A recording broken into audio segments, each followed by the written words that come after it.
Dawn was barely breaking when 11 luxury vehicles pulled up in front of the rundown repair shop in South Harbor.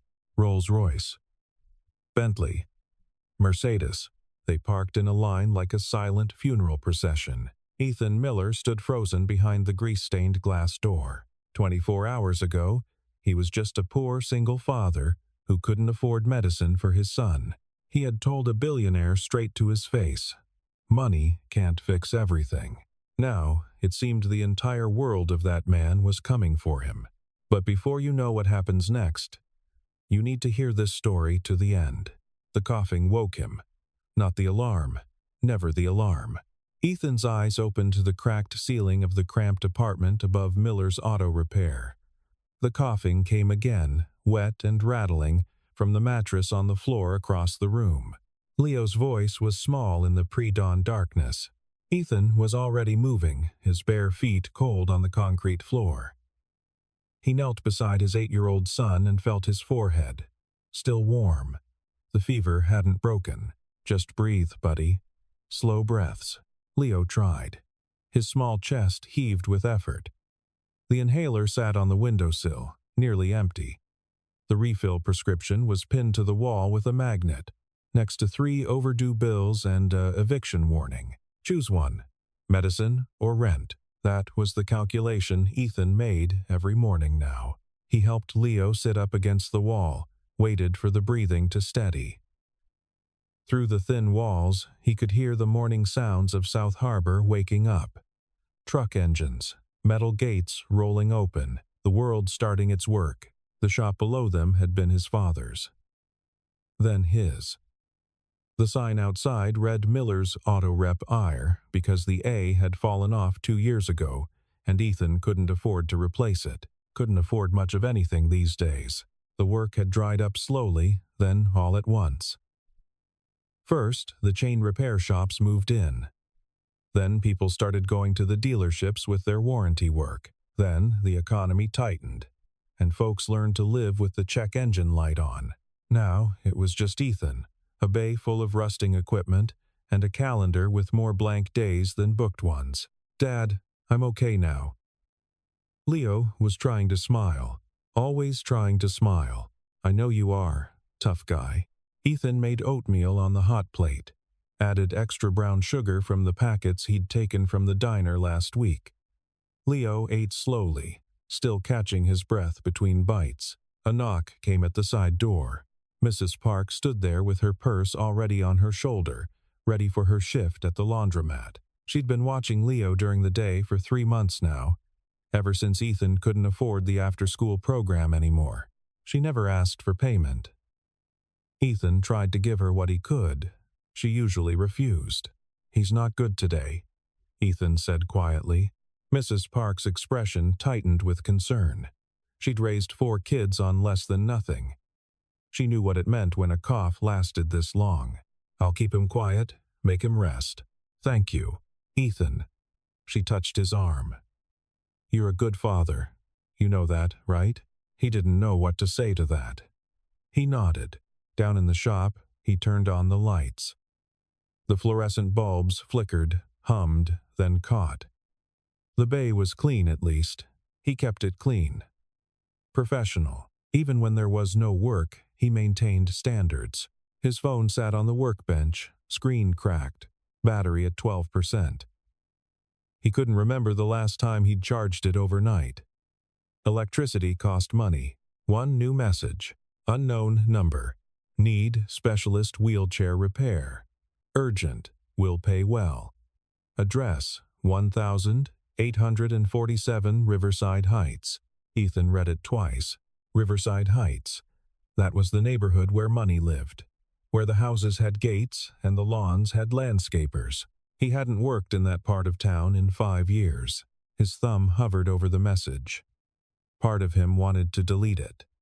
Rich people didn't call places like Miller's Auto Repair. This was probably a wrong number. Or a scam. But the rent was due in 6 days, and Leo needed medicine. He typed back. "What time?" The response came immediately. "Now. Please." Ethan looked up at the ceiling, where Leo was coughing again. He grabbed his tool bag. The drive to Riverside Heights took 20 minutes in his beat-up pickup truck. Every mile, the neighborhood transformed. Strip malls gave way to tree-lined streets. Chain-link fences became stone walls.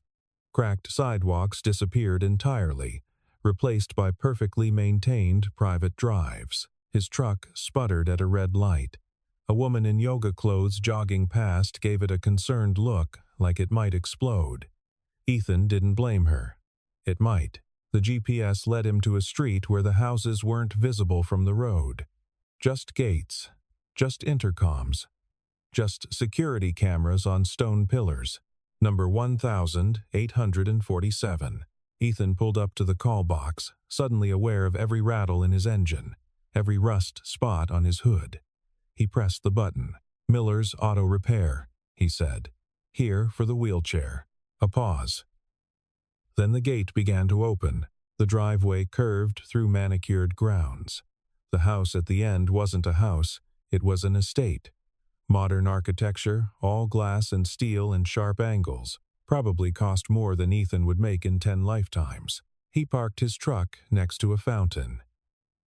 The fountain alone probably cost more than his shop. The front door opened before he could knock. A man stood there. Late 50s, silver hair, suit without a tie. He looked like he'd stepped out of a magazine about successful people. "Mr. Miller?" "That's me, Richard Vaughn." No handshake offered. "Thank you for coming on short notice." The message said, "Wheelchair repair?" "Yes." "My daughter's." The manufacturer sent their top technician last week. He made adjustments. She's been in worse pain ever since. Richard's voice was controlled, but something underneath wasn't. Something that sounded like barely contained frustration. "I'll take a look. She's in the sunroom." Ethan followed him through halls that felt more like a museum than a home. Original art on walls, marble floors, everything perfect and cold and expensive.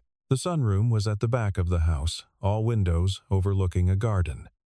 In the center sat a girl, maybe 16, in a powered wheelchair that looked like it cost more than Ethan's truck. "Sophia," Richard said. "This is Mr. Miller. He's here to look at your chair." The girl turned to look at Ethan. She had her father's sharp features, but none of his hardness. Her eyes were intelligent, assessing, and tired. The kind of tired that came from chronic pain. "Another technician," she said. Her voice was flat. Not rude, just done. "I fix cars mostly," Ethan admitted. "But mechanics is mechanics." The last specialist had 3 degrees from MIT. Then he should have gotten it right. Something flickered in her expression. Almost a smile. "May I?" Ethan gestured to the chair. Sophia nodded. Ethan knelt beside the wheelchair. It was a masterpiece of engineering. Carbon fiber frame, pressure-sensing cushions, computerized positioning controls. Every adjustment measured to the millimeter. He placed his hand on the backrest. Then he looked up at Sophia. "Where does it hurt?" She blinked. "What?" "When you sit here, where does it hurt?" Nobody had asked her that before. He could tell by the way her expression changed. "My right shoulder," she said quietly. Ethan nodded. He looked at the chair again. "I see the problem." Richard stepped forward. The technician spent 4 hours making adjustments based on the latest biomechanical research. "He built it for an idea of your daughter," Ethan interrupted. "Not for your actual daughter." The words hung in the air. Richard Vaughn's expression hardened. That technician has worked with Paralympic athletes, professional rehabilitation centers. He's one of the leading. "I'm sure he is," Ethan said. He stayed kneeling, eye level with Sophia. But he didn't ask where it hurt, did he? Sophia's silence was the answer. Ethan ran his hand along the backrest alignment. "This is positioned for optimal spinal support. Textbook perfect. Except..." He glanced at Sophia's posture. "You're compensating, leaning left, dropping your right shoulder to avoid pressure. The technician said I needed to adjust my sitting habits." "No." Ethan's voice was gentle but firm. "The chair needs to adjust to you. That's the whole point." He stood up, looked at Richard. "Your daughter's been in pain for how long?" 6 months, Sophia answered before her father could. "Since the last upgrade. And everyone told you to adapt to the new system."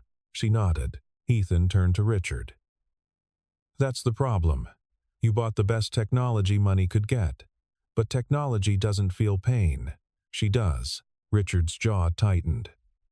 "My daughter has access to the finest specialists in the country. I'm not questioning that, Mr. Vaughn. I'm questioning whether they listened." The room went very quiet. Richard Vaughn was not a man accustomed to being challenged. Ethan could see it in the way he held himself, in the controlled breath he took before speaking. "Mr. Miller, I appreciate your directness. But I didn't call you here to criticize the experts I've hired." "Then why did you call me?" The question surprised them both. Richard didn't have an answer. Or he did, but couldn't say it, because the experts failed. Sophia spoke up. "Can you fix it?" Ethan looked at her. Really looked. He saw Leo in her face. Different circumstances, different lives, but the same expression. The look of a kid who'd learned to live with hurting. "I can try. How long would it take?" Ethan examined the chair more closely. The alignment was wrong in 3 places. The cushioning was too firm in spots, too soft in others. The control interface was positioned for convenience, not comfort. To do it right? 24 hours. Maybe more. "The manufacturer's technician will be back next week," Richard said. "Perhaps you could consult with him." "Dad." Sophia's voice was quiet but sharp. "I've been waiting 6 months. Let him try." Father and daughter looked at each other. A whole conversation happened in that silence. Finally, Richard nodded. 24 hours, he said to Ethan. "But I need to understand what makes you think you can solve a problem that trained specialists couldn't." It was a fair question. Ethan thought about the answer. About his shop, where he'd learned to make parts work past their lifetime because customers couldn't afford replacements. About the 1,000 small adaptations he'd made to keep dying machines alive. About sitting up with Leo through bad nights, learning the difference between 10 kinds of coughs, knowing which one needed the inhaler and which one needed water and which one needed just a hand on his back. "I don't have degrees," Ethan said, "but I know how to listen to what's broken, and I know how to ask the person living with it what they need." He met Richard's eyes. "Your specialists built something perfect. I'm just going to build something that works for your daughter." Richard studied him for a long moment. Then he extended his hand. 24 hours, Mr. Miller." They shook. Ethan had no idea he'd just agreed to something that would change everything. Ethan spent the first hour just observing. He watched how Sophia moved in the chair, where she adjusted her weight, which controls she used and which she avoided. The small winces she tried to hide. Richard had retreated to his study but kept checking in, hovering. Each time, Ethan felt the weight of scrutiny. "The posture sensor keeps alerting," Sophia explained, pulling up a screen on the chair's control panel. "It says I'm not sitting correctly." Ethan leaned in to look. The display showed a green outline of ideal posture and a red outline of Sophia's actual position. They didn't match. "That's because it's measuring you against a model," he said. "Not against what's comfortable for your body." The technician said the same thing, that I needed to train my body to match the ideal position. Ethan straightened up. "Can I ask you something?" "Sure. Do you trust that technician?" Sophia hesitated. He had a lot of credentials. "That's not what I asked." She looked down at her hands. "No, I don't trust him. He made me feel like I was the problem, like I was doing something wrong." "You're not doing anything wrong." The words came out harder than Ethan intended. Sophia looked up, surprised. "Sorry," he said. "It's just my son's sick. Has been for months. The doctors keep telling him to push through, to build stamina. But sometimes his body's just telling him he needs to rest. And I'm learning that listening to that isn't weakness, it's wisdom. He gestured at the wheelchair. This is the same thing. Your body's telling you something hurts. That's not a training issue, that's data. Richard appeared in the doorway. Is there a problem? No, sir, Ethan said. Just trying to understand the full picture. The manufacturer assured me this model was state-of-the-art. It is. The engineering's incredible. Ethan ran his hand along the frame. But here's what I'm seeing. This chair was designed for maximum efficiency, maximum support, maximum correction. That's what we wanted. I know. But maximum isn't always optimal. Richard's expression shifted. Explain. Ethan pointed to the backrest. This support system is designed to maintain perfect spinal alignment, so it's firm, unyielding. It won't let your daughter deviate from the ideal position. That's the point. But her body needs to move, needs to shift weight, needs micro-adjustments throughout the day. Ethan looked at Sophia. You've been fighting the chair for 6 months, trying to sit still in a position that doesn't account for how you actually live in it. Sophia's eyes widened. That's exactly what it feels like. The chair's not broken, Ethan continued. It's just solving the wrong problem. It's optimizing for an ideal that doesn't exist in real life. So, what are you suggesting? Richard's voice had an edge to it now. I'm suggesting we listen to your daughter. Build the chair around how she needs to use it, not how an algorithm thinks she should. That contradicts everything the specialists recommended. I know. Richard took a step forward. Mr. Miller, I've spent a considerable amount of money on those recommendations. On research. On the best possible care, and I respect that. But money can't buy the answer if you're asking the wrong question. The words landed like a physical blow. Richard's face flushed. You're telling me I've been asking the wrong question about my own daughter's care? I'm telling you that sometimes the people closest to a problem can't see it clearly because it matters too much. Silence. Then Sophia spoke, her voice barely above a whisper. He's right, Dad. Richard turned to her. I've been in pain for 6 months, she said, and nobody asked me where it hurt. They just kept adjusting the chair and telling me I'd adapt. Her voice cracked on the last word. Richard's expression crumbled. Richard Vaughn sat down heavily in the nearest chair. For a moment, he looked nothing like a billionaire, just a father who'd failed his daughter. What do you need? He asked quietly. Ethan pulled out his phone, opened the Notes app. I need to take measurements. Real ones, based on how Sophia actually sits, not how she's supposed to sit. Okay, I'll need to rebuild the cushioning system. Reposition the backrest. Recalibrate the sensors. How long? Ethan looked at the wheelchair, at Sophia, at the complexity of what he was promising. 24 hours. That's impossible, I know. But if I take it back to my shop, work through the night, I can have it ready by tomorrow morning. Richard stood. I'll call the manufacturer. Get their engineering team on a call. No. Ethan's voice was firm. The more people involved, the longer this takes, and the more your daughter hurts. Mr. Miller, this is a $60,000 piece of medical equipment. I understand. And if I break it, you can sue me for everything I own. Which, fair warning, isn't much. Ethan met his eyes. But I'm not going to break it.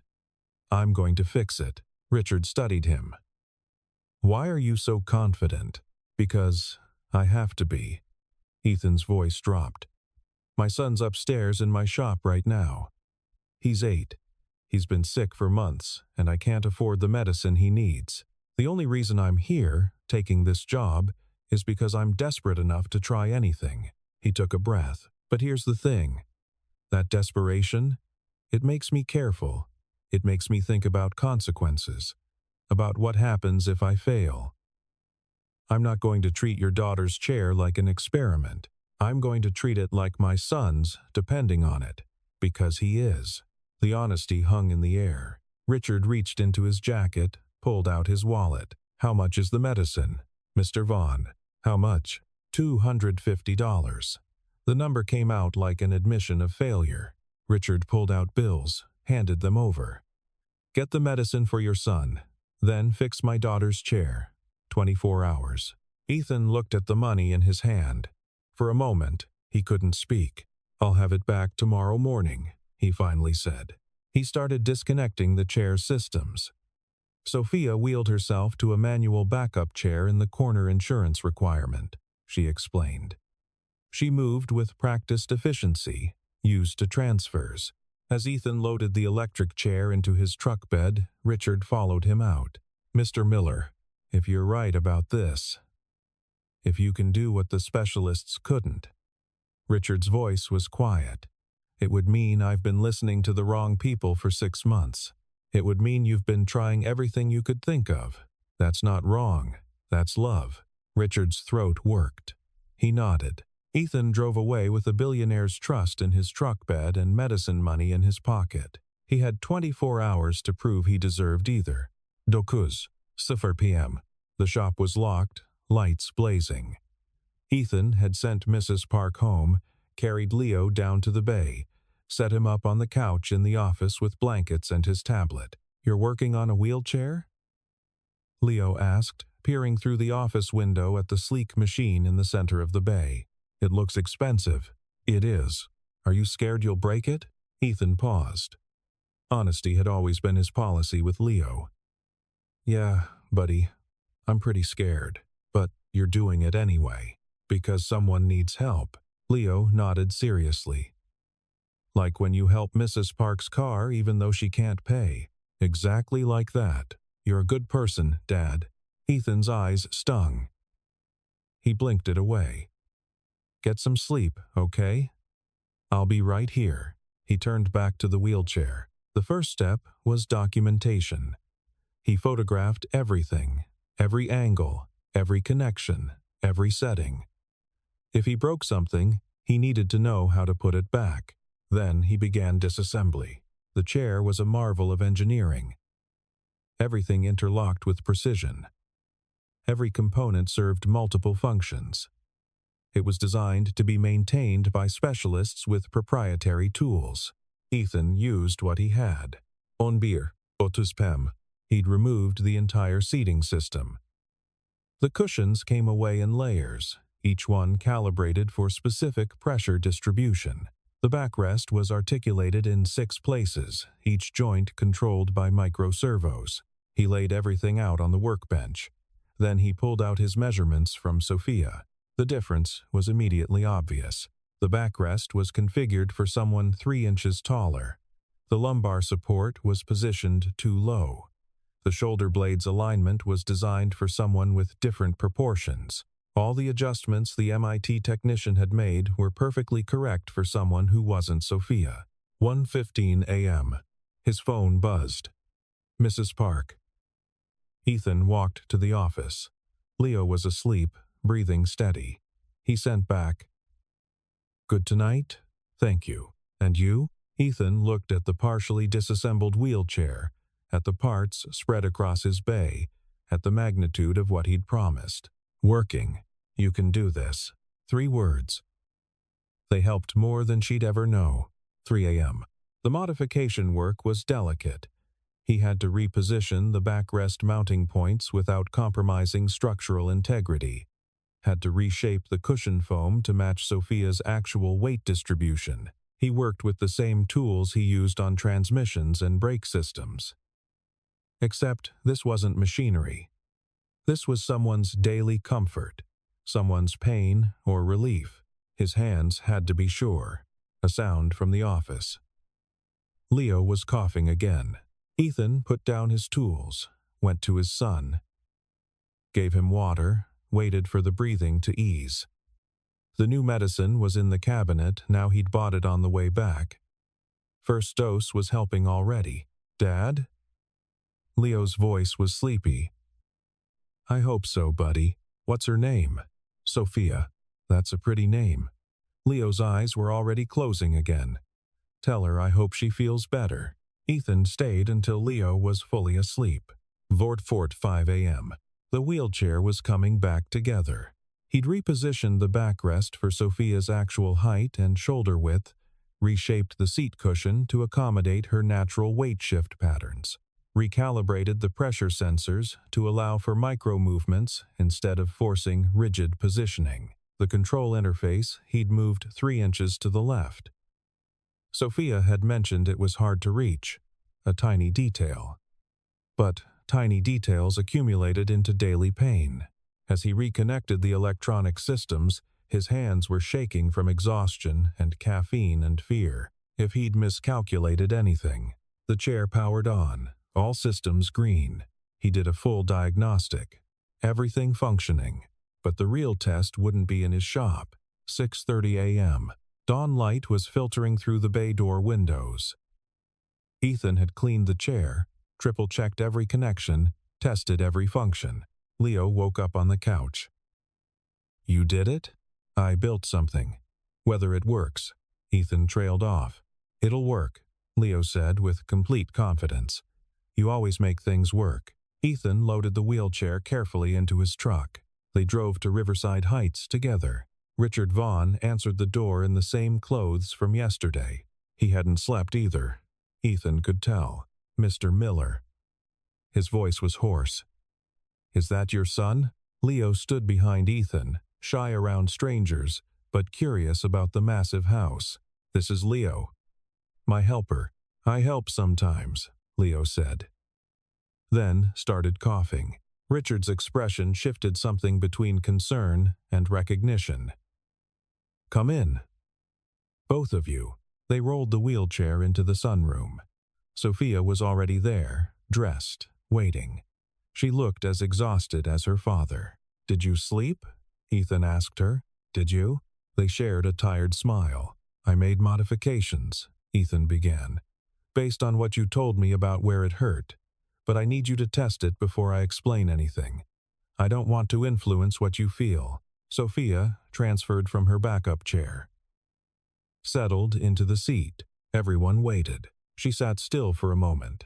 Her hands gripped the armrests. Her breathing changed. "The backrest is," she paused, "different. Good, different, or bad different?" Ethan's heart was pounding. "It's touching me in different places." She shifted her weight experimentally. "The left side. By my ribs there's more support. But it's soft. That's where you were leaning to avoid pressure on your right side. So I reinforced that area to make the lean comfortable instead of trying to prevent it." Sophia moved again. Testing. "The seat feels wider." "It's not wider. But I redistributed the cushioning to allow for more shifting. You were sitting rigid because movement caused pressure spikes. Now the cushion adapts to movement." She reached for the control interface. "This is closer. 3 inches left." "You mentioned it was a stretch." Richard had been silent, watching. Now, he stepped forward. "How does it feel?" Sophia didn't answer right away. She engaged the motors, drove the chair in a small circle, adjusted the backrest angle, tested the tilt function, then she stopped. Her shoulders, which had been tensed since they arrived, dropped slightly. She took a full breath. "Dad," she said softly. "It doesn't hurt." Richard's breath caught. "The right shoulder, the pressure that's been there for 6 months, it's gone." Her voice was shaking.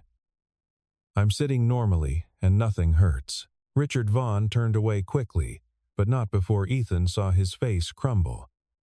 Saw the 6 months of helplessness break open into something that looked like relief and grief mixed together. Leo tugged Ethan's sleeve. "You did it," he whispered. Richard collected himself, turned back. His eyes were red. "Mr. Miller, His voice broke. He tried again. "You've given me my daughter back. I just listened to her. That's what everyone says they do. But you actually did it." Richard pulled out his phone. "I'm transferring payment now. And a bonus. Substantial. Mr. Vaughn, the payment we discussed is more than fair. The payment we discussed was before you accomplished in one night what a team of specialists couldn't do in 6 months. Ethan's phone buzzed. He glanced at it. His account balance had numbers he'd never seen before. "I can't accept." "You can. And you will." Richard's voice had shifted back to command mode, but it was different now. Not cold. Certain. "Because I'm not done asking for your help. The thing is," Richard continued, "I've spent the last few hours thinking about what you said. About asking the wrong questions." He gestured to the chairs. Ethan sat. Leo climbed up next to him. Sophia was still in her wheelchair, experimenting with positions she hadn't been able to use comfortably in months. "I've spent my entire career solving problems with money," Richard said.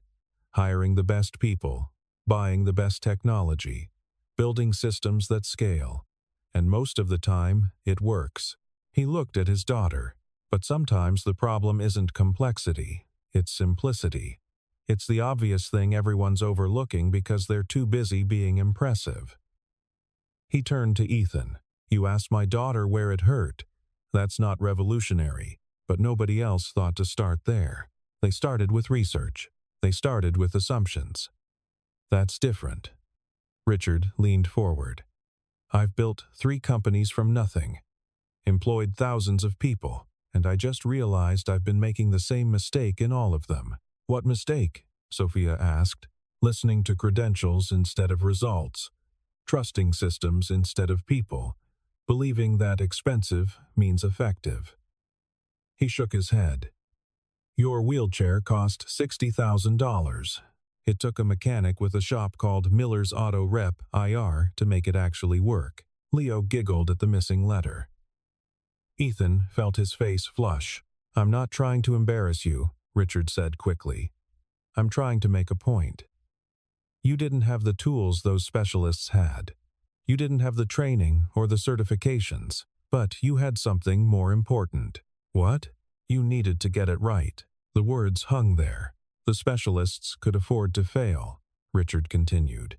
"They'd get paid either way. Their reputations would survive. They'd call it an iterative process and schedule another appointment. But you told me your son needed medicine. You told me you were desperate. That desperation made you careful, made you listen, made you unwilling to accept anything less than actually helping." He stood, walked to the window overlooking his estate. "I've been thinking about my companies, about the problems we can't seem to solve, the inefficiencies that persist despite throwing money and expertise at them." He turned back. "What if the issue isn't that we need better people? What if we need people who need to get it right?" "I'm not sure I follow," Ethan said. "My flagship company is Vaughn Dynamics. We manufacture precision medical equipment. We have the same problem you solved last night. Our products work beautifully in testing, but cause problems in real use. We hire brilliant engineers, but they're designing for theoretical patients." He looked at Sophia. "Not real ones." "Dad, what are you saying?" "I'm saying I want to hire Mr. Miller." The room went silent. Ethan's brain stalled. "I'm a mechanic. You're a problem solver. You understand the gap between design and reality, between what something is supposed to do and what people actually need it to do." Richard pulled out his phone. "I'm prepared to offer you a position as a special consultant. You'd work with our design teams, test prototypes, talk to patients. Be the voice of actual experience in a room full of theoretical expertise." "Mr. Vaughn, I don't have an engineering degree." "That's the point. Everyone in that building has engineering degrees. They all think the same way. I need someone who thinks differently." He named a salary that made Ethan's vision blur, plus benefits. "Healthcare. For you and Leo." Ethan couldn't breathe. Healthcare for Leo. Not worrying about medicine. Not choosing between rent and medical bills. He looked down at his son. Leo was smiling up at him with complete faith. "I need to think about it," Ethan said. "Of course. Take a week. I'll need 3 days." Richard smiled. 3 days then. They left with Richard's card in Ethan's pocket and Leo chattering excitedly about the fountain and the art and, "Did you see how big that TV was?" Back at the shop, reality settled in. Ethan sat in his office, staring at his phone. The balance was still there. The numbers hadn't disappeared. His first call was to Mrs. Park. "Is Leo okay?" "He's perfect." "Mrs. Park, I got paid today. Really paid. I want to give you..." "Stop. I watch Leo because I want to. Not for money. I know. But, Ethan, you're good to my nephew who works at the parts store. You fixed my sister's car for free. You leave groceries on old Mr. Chen's steps when you think nobody's looking." Her voice was firm. "You give all the time. Let someone give back." His throat was too tight to speak. "But," she continued, "if you really want to help?" The laundromat's washing machine broke. "If you could look at it," he laughed. "I'll be there tomorrow." Over the next 2 days, word spread. A wheelchair repair specialist who'd worked a miracle. Someone who could fix what the experts couldn't. The calls started coming in. A mother whose son's prosthetic leg kept causing blisters. The prosthetist kept adjusting the socket. But the pain persisted. An elderly man whose hospital bed had all the features, but gave him bed sores anyway. A teenager whose hearing aids were perfectly calibrated according to the audiologist, but still gave him headaches. Equipment that was technically perfect, but practically painful. Ethan took every call. Explained he wasn't a specialist, that he was just a mechanic. Most of them said the same thing. "That's exactly why we're calling." On the morning of day 3, a van pulled up to the shop. Not a luxury car. A medical transport van with a hydraulic lift. A woman got out. Professional clothes, kind face. She introduced herself as Dr. Patricia Morrison, Director of the Adaptive Equipment Program at Harbor Regional Hospital. "Mr. Miller, I've received 7 calls this week about your work, all from families who've been through our program. I'm not trying to step on anyone's toes. You're not. You're filling a gap we didn't know existed." She gestured to the van. "I have a proposal. Our hospital works with hundreds of patients who need adaptive equipment. We have partnerships with the best manufacturers. But we're seeing what you've identified, a disconnect between design and daily reality." She pulled out a folder. "I'd like to hire you as a consultant. You'd work with our patients directly. Test equipment. Provide feedback to manufacturers. Help train our staff on the difference between technical accuracy and practical comfort. Dr. Morrison." From Richard Vaughn. "I know, he called me yesterday. Gave you a glowing recommendation." She smiled. "He suggested we coordinate. You could consult for both his company and our hospital. Between the two, you'd have full-time work and then some." Ethan sat down heavily on a toolbox. "I'm a guy with a rundown shop.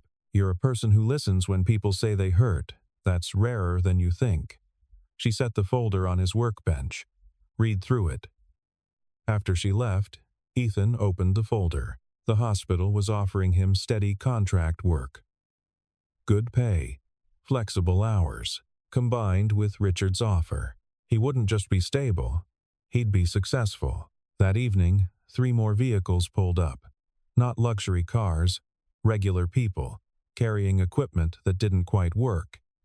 Hoping the mechanic could help where the specialists hadn't, Ethan worked on each one. Listened, made adjustments. Sometimes it helped immediately, sometimes it didn't. But everyone left feeling heard. Around midnight, he was finishing up the last repair, a walker that was the right height according to the chart, but wrong for the person using it when his phone rang. Richard Vaughn. "Mr. Miller, I hope I'm not calling too late. I'm awake. I wanted you to know I spoke with my board today. Told them about you. About what you did for Sophia." A pause. "They've approved a new position. Director of Human-Centered Design. It would be yours if you want it. I haven't even accepted the consulting role. I know. I'm impatient. It's a character flaw." Richard's voice softened. "But I'm also serious. What you have, that ability to see past the impressive to the useful, that's what we need." Ethan looked around his shop, at the equipment he'd been fixing, at the growing pile of thank you notes from families. "Mr. Vaughn, can I ask you something?" "Of course. Why does this matter so much to you?" Silence. Then, because I've spent 20 years building things, and in one night you reminded me why we build them. Not to be impressive, to help people. Richard's voice broke slightly. I watched my daughter sit without pain for the first time in 6 months. That's worth more than every award my companies have ever won. 6 weeks later, the shop sign had been replaced. Miller's Auto Repair in clean, professional letters. But the bay wasn't empty. It was busier than it had been in years. Half the space was still dedicated to regular repairs. Ethan had hired Jake Thompson, a young mechanic from 2 towns over who needed a break. The other half had become something else. A workshop, a testing space, equipment from the hospital, from Vaughn Dynamics, from families who'd heard about the mechanic who listened. Leo was doing better. The steady healthcare meant regular checkups, proper medication. Actually treating the problem instead of just managing symptoms. His cough had faded to occasional, his energy was back. He sat now on a stool, watching Ethan work on a prototype walker for a child about his age. "Why are you making it shorter?" Leo asked. "Because the kid using it is 7, but she's small for her age. The standard sizing doesn't account for that. So you're customizing it." "Exactly, like you did with Sophia's wheelchair." "Like that." Leo tilted his head, thinking. "Dad, you know what you're really doing?" "What's that, buddy?" "You're translating." Ethan paused. "Translating?" "Yeah. The engineers speak engineer language. The patients speak normal language. You translate between them." Leo said it like it was obvious. "That's your job. You're a translator." Out of the mouths of 8-year-olds. "You're absolutely right." A car pulled up outside. The familiar rumble of an expensive engine. Richard's Bentley. He came in with Sophia.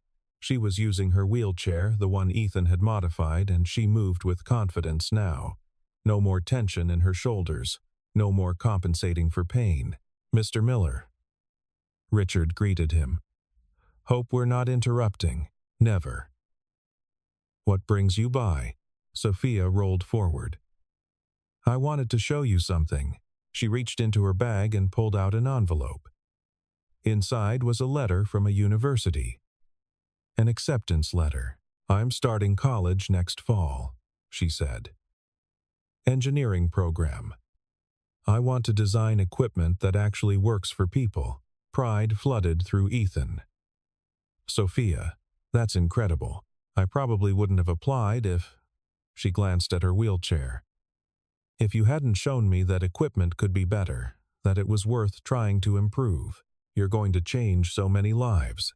I learned from the best translator," she said with a smile toward Leo. Richard cleared his throat. "We also wanted to invite you both to something. Next month, Vaughn Dynamics is launching a new division. Patient-centered design. We're hiring designers who've lived with disabilities, families who've navigated the healthcare system, engineers who are willing to listen before they build." "That's amazing." "It's because of you. What you showed us, that expertise without empathy, is just complicated uselessness."